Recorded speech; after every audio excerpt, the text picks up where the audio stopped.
दोस्तों, आज मैं बात करने वाला हूं दुनिया के सबसे बड़े आश्चर्य ताजमहल की। अमेरिका के राष्ट्रपति बिल क्लिंटन ने जब पहली बार ताजमहल को देखा तो अहोभाव से उसने बोला था कि दुनिया में दो ही तरह के आदमी हैं, एक जिन्होंने ताजमहल देखा है और दूसरा वो जिन्होंने ताजमहल नहीं देखा है। ताजमहल दुनिया की सबसे खूबसूरत इमारत है जिसके प्रवेश द्वार पर लिखा है, स्वर्ग के बगीचे में पवित्र दिलों का स्वागत है। तो दोस्तों, आज मैं ताजमहल के वो रहस्य बताने वाला हूं जो शायद ही आपने कहीं पढ़े हो या सुने हो। ताजमहल का निर्माण 1632 में शुरू हुआ और 1654 में पूरा हुआ। समय लगा पूरे 22 वर्ष और खर्च हुआ था तकरीबन 4.5 करोड़ रुपए, यानी कि आज के समय में वो खर्च होता 58 अरब रुपए। नंबर 2, आज हम जो ताजमहल का प्रवेश द्वार देख रहे हैं वास्तव में वह उसका मुख्य द्वार नहीं है। ताजमहल का मुख्य द्वार पीछे की ओर था। ये यमुना नदी के किनारे पर खुलता था। शाहजहां के मेहमान नाव के द्वारा यमुना में होते हुए ताजमहल में आते थे। नंबर 3, संगमरमर। ताजमहल की सबसे बड़ी विशेषता है उसका संगमरमर। ये संगमरमर राजस्थान के मकराना से मंगाया गया था। सूर्योदय के समय संगमरमर हल्का ग्रे रंग का दिखता है। दोपहर के समय संगमरमर सफेद बर्फ जैसा श्वेत हो जाता है। सूर्यास्त के समय संगमरमर हल्का गुलाबी दिखाई देता है और चांदनी रात में संगमरमर हल्का नीला दिखाई देता है। चांदनी रात में ताजमहल को देखना एक सुखद आश्चर्य है। नंबर 4, शाहजहां, जिसका मूल नाम था खुर्रम, उसने अपने पिता की हयाती में ही अपने 3 भाइयों का कत्ल कर दिया था।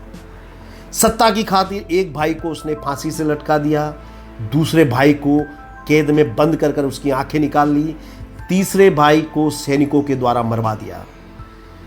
शाहजहां ने इससे पहले भी मीनारें बनवाई थी, लेकिन वो मीनारें खोपड़ियों की थी, नरमुंड की मीनारें थीं। शाहजहां ने एक समय 8000 सैनिकों को मारकर उनके नरमुंड से खोपड़ियों से 260 मीनारें बनवाई थी। अब वही शाहजहां प्रेम की निशानी ताजमहल बनवाता है। सुखद आश्चर्य है। शाहजहां ने ताजमहल को बनवाने के लिए अपना खजाना खोल दिया। मुगलों के पास अकूत संपत्ति थी।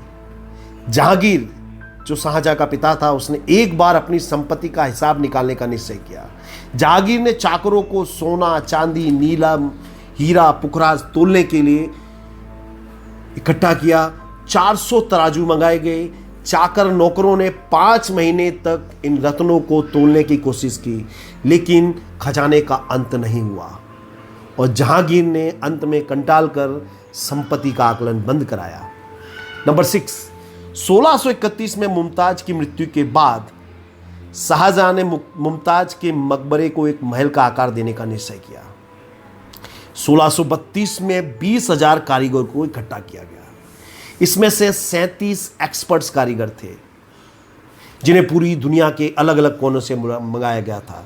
बगदाद से कारीगर को बुलाया गया जो संगमरमर पर शानदार मरोड़दार लंबे से लंबी लिखाई कर सकता था। बुखारा में से कारीगर को बुलाया गया जो संगमरमर में शानदार बेल बूटे बना सकता था। गुंबद बनाने के लिए तुर्की के इस्तांबुल से सर्वश्रेष्ठ कारीगर को बुलाया गया था। सभी कारीगरों को इकट्ठा करने में 6 महीने का समय लगा था और इनके सुपरविजन में 20,000 कारीगरों ने मिलकर के ताजमहल बनाया। इसके मुख्य उस्ताद है जिनका नाम था इंसा। मकराना में संगमरमर काटने के लिए 1800 कारीगर रखे गए थे। संगमरमर के टुकड़ों का औसत वजन था 2 टन।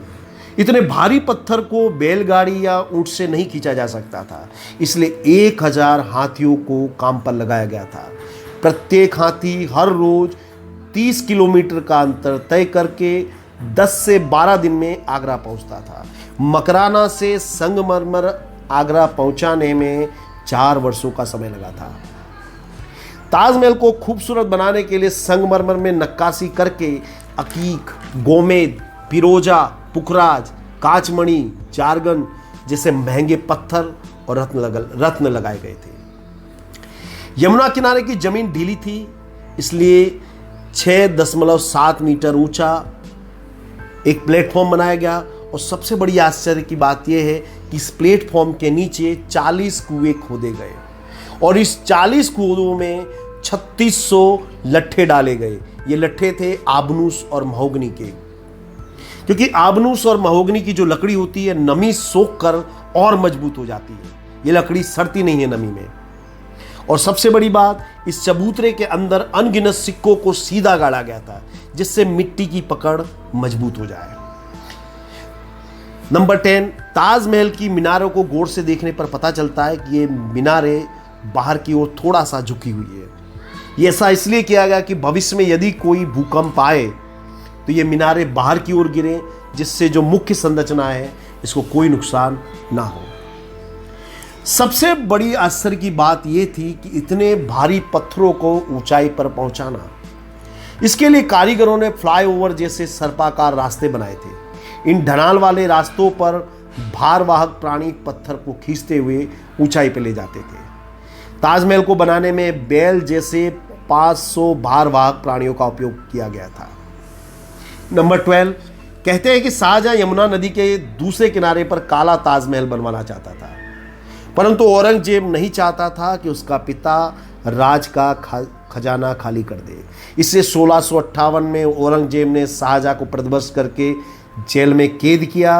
अपने भाइयों की हत्या करके औरंगजेब गद्दी पर बैठा।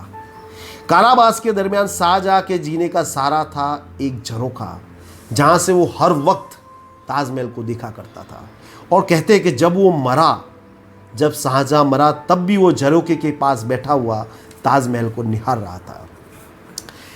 1828 में लॉर्ड विलियम बेंटिक ने ताजमहल को तोड़कर उसके संगमरमर को नीलाम करने का निश्चय किया, तो उसकी हाईएस्ट बोली लगी थी मात्र 30,000 रुपये।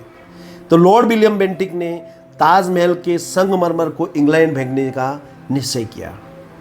मुंबई में एक मालवाहक जहाज भी तैयार किया गया था, परंतु एक अंग्रेज सैनिक ने ताजमहल तोड़ने की सूचना इंग्लैंड में भेजी और इंग्लैंड की सरकार ने ताजमहल को टूटने से बचाया था। दोस्तों, इस ताजमहल के साथ कई विवाद भी जुड़े हैं।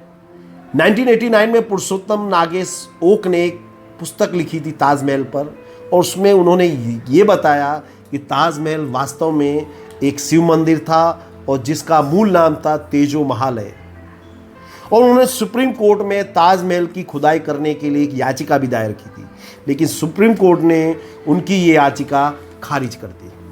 नंबर 15, ताजमहल के सामने लगे हुए सभी फव्वारे एक साथ ही काम करते हैं।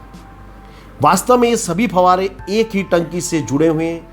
जब यह टंकी पूरी भर जाती है तो ये फव्वारे स्वतः चालू हो जाते हैं। इन फव्वारों को चलाने के लिए किसी मशीन की आवश्यकता नहीं होती। तो दोस्तों, ताजमहल दुनिया का 7वां आश्चर्य, ये कई आश्चर्यों से भरा हुआ है। अंत में मैं यही कहूँगा, हजारों झोपड़ियाँ जलकर राख होती है तब जाकर एक महल बनता है। आशिकों के मरने पर कफन भी नहीं मिलता, हसीनाओं के मरने पर ताजमहल बनता है।